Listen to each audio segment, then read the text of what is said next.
ভাইজান এসছে দেখতে পাচ্ছ,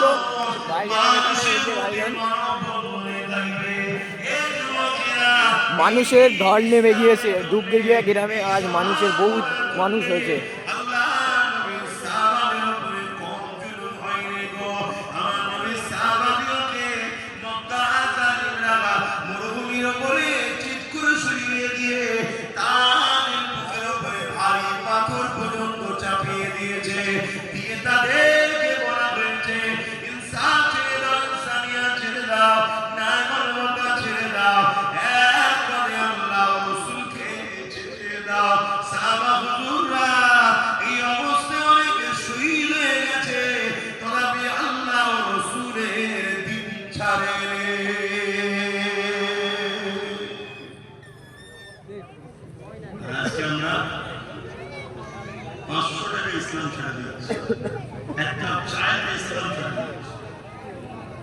দুনিয়া সামান্য জিন্দেগি একটু নাম কামাবার জন্য, একটুখানি সম্মান পাওয়ার জন্য দুনিয়াতে আমরা ইসলাম থেকে বেরিয়ে ইসলামের খেয়ালই আমাদের থাকছে না।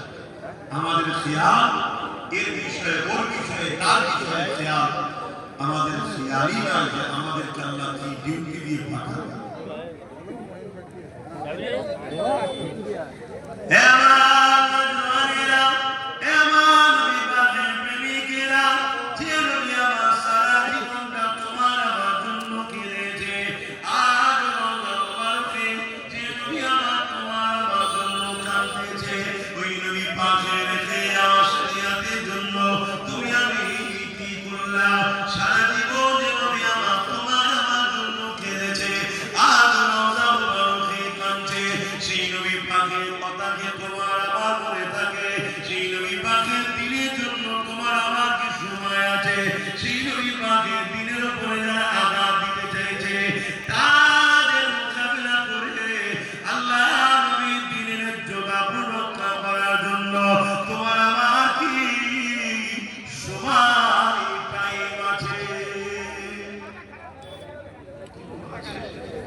আমরা এমন ভাবে দুনিয়াদারি করছি যে আমার দুনিয়া থেকে কখনো যাব না।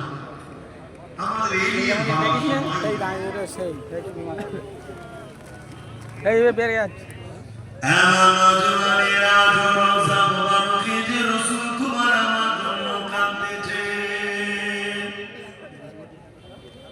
সেই নবীর জন্য কি করলে যিনি সারা জীবন তোমার আমার জন্য কেঁদেছেন।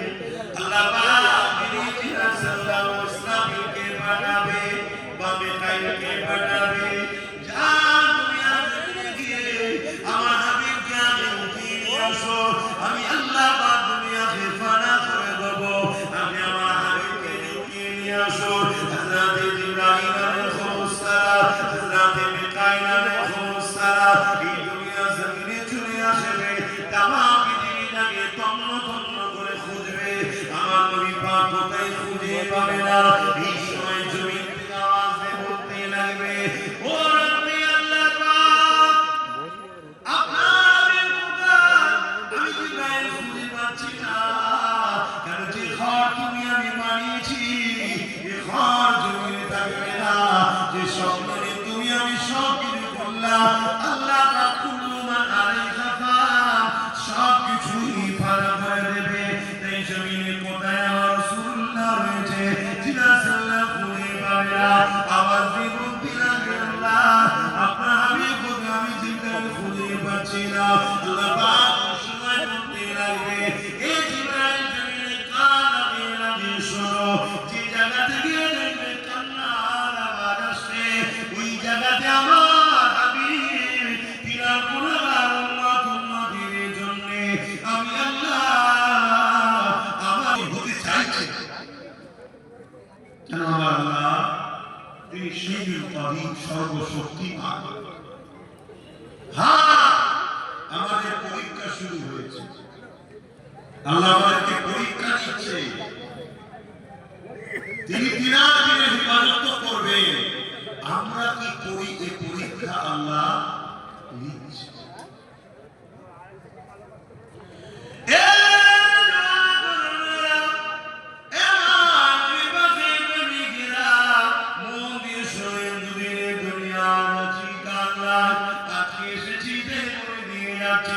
এই জমির উপর যুগে যুগে আল্লাহ নবী সাহাবাদেরকে আল্লাহ পরীক্ষা নিয়েছে, ওলিদেরকে পরীক্ষা নিয়েছে, বিভিন্ন দিক দিয়ে পরীক্ষা নিয়েছে।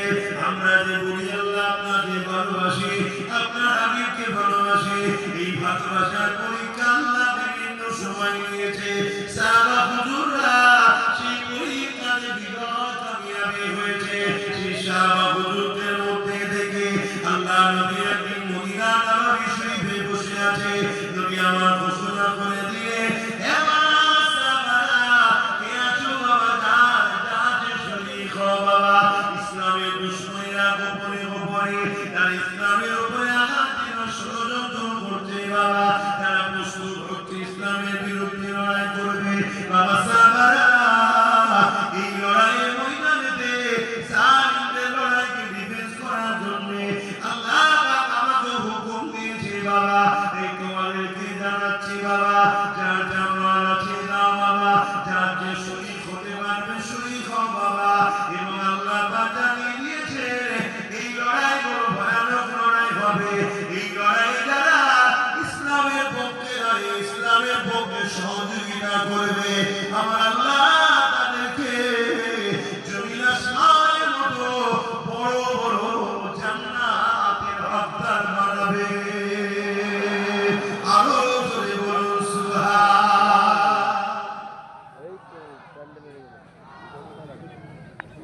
আজকে ইসলাম বিদ্বেষীরা তৈরি হচ্ছে না, কথা বলে আমরা কোথায় কোথায় রয়েছো? আমরা ডিফেন্সের জন্য তৈরি কোথায় রয়েছো? আমরা ডিফেন্সের জন্য তৈরি নয়। আমরা নিজের কওমের ভাইকে চিন্তা করেছি, আমরা নিজের কওমের তাদেরকে ক্ষমতা আনার জন্য নিজের নবীর বংশের আওলাদদের ঘরে মিটিং করি।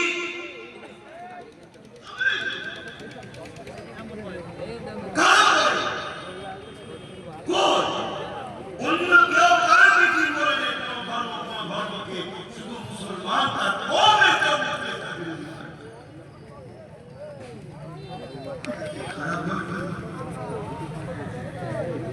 এটা এমন একটা জায়গা, এখানে অনেক লোকের আসা ছিল, এই জন্য একটু বারবার জিজ্ঞেস করছি। এখানে অনেক লোকের আসা ছিল, এই জন্য একটু বারবার জিজ্ঞেস করছি। ভালোবাসা যেখানে যত বেশি হয় সেখানে আমার ভালোবাসা নষ্ট খুব ছোট জিনিসই হয়ে যায়। প্রেমটা যত গভীর হয় সেখানে আবার ছোট এতেই প্রেম আবার নষ্ট হয়।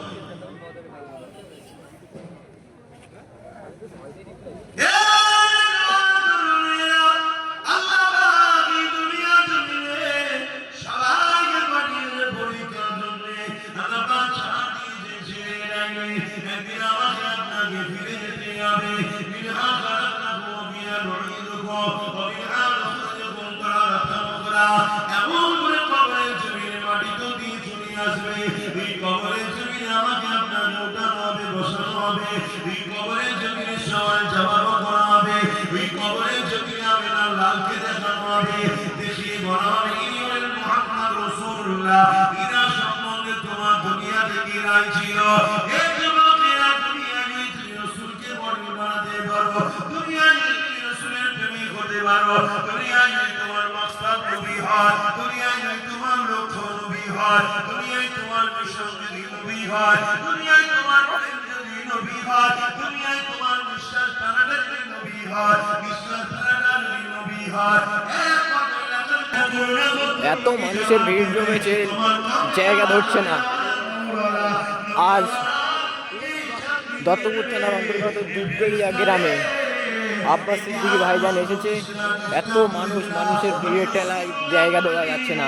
দেখতে থাকো কত মানুষের ভিড়, তোমরা সবাই দেখতে থাকো।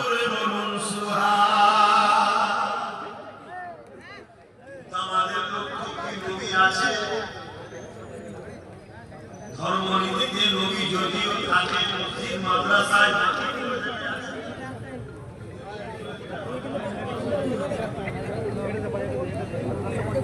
মসজিদ মাদ্রাসায়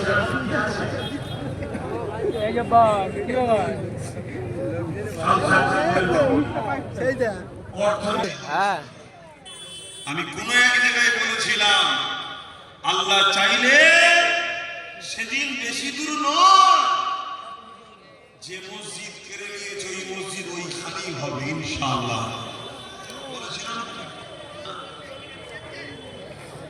সেটাও কেমন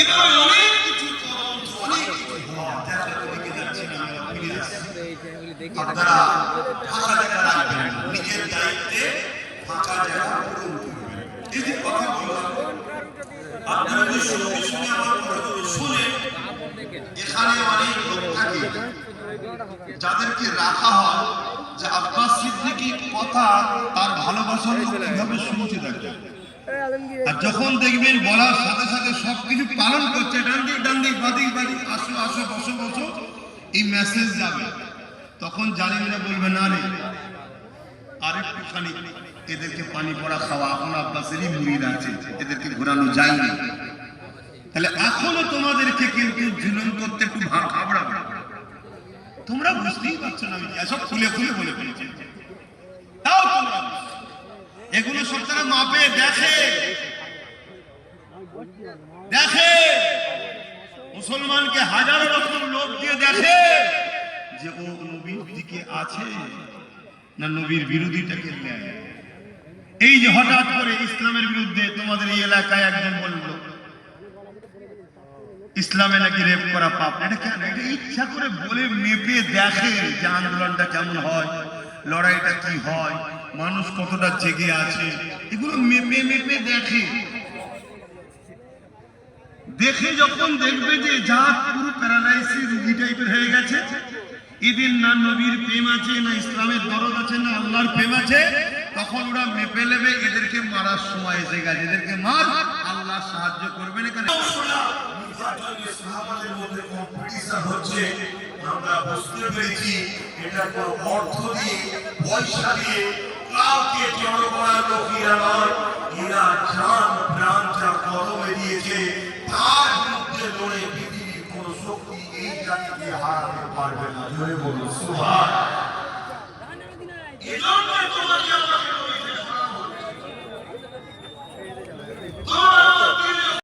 দুনিয়াতে নারী বাড়ি নারী মদ এমন করে শুধু খুশির মধ্যে আমরা দুনিয়াতে জড়িয়ে গেলাম না দুনিয়াতে আমরা শান্তি লেগে গেছি তারা আমাদেরকে গোলাম বানিয়ে দিয়েছে আবার পরকালে রাসূলুল্লাহর প্রেম না থাকার জন্য পরকালও আমরা কামিয়াবি পাচ্ছি না এই জায়গায় দাঁড়িয়ে থেকে আপনাদেরকে বলে দিই রাসূলুল্লাহর গোলাম হয়ে যাও এই দুনিয়া তো সম্মান পাবে আবার সেই দিন ফিরে পাবে সুলতান আব্দুল হামিদের কাছ থেকে যেটা চলে গিয়েছিল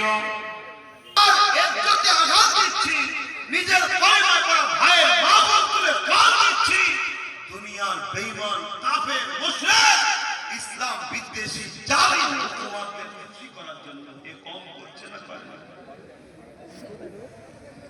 এজন্য আল্লাহ তাদের হাতেই আমাদেরকে মিটাবে সূরা বাকারাতে আল্লাহ বলছে যারা যাদেরকে আমরা আল্লাহ ও রাসূলের থেকে বেশি প্রাধান্য দিই যদি আল্লাহ ও রাসূলের থেকে এদেরকে বেশি প্রাধান্য না দিতাম আল্লাহ রাসূল বলছে তোমরা যদি কোনো মুসলমানকে ঘৃণা করো জান্নাত যাওয়া তো দূরের কথা জান্নাতের খুশবু পর্যন্ত পাবে না তাহলে তুমি আল্লাহ রাসূলকে প্রাধান্য দিতে এই কথাটা মেনে কোনো মুসলমানের উপরে মিথ্যাচার করতে পারবে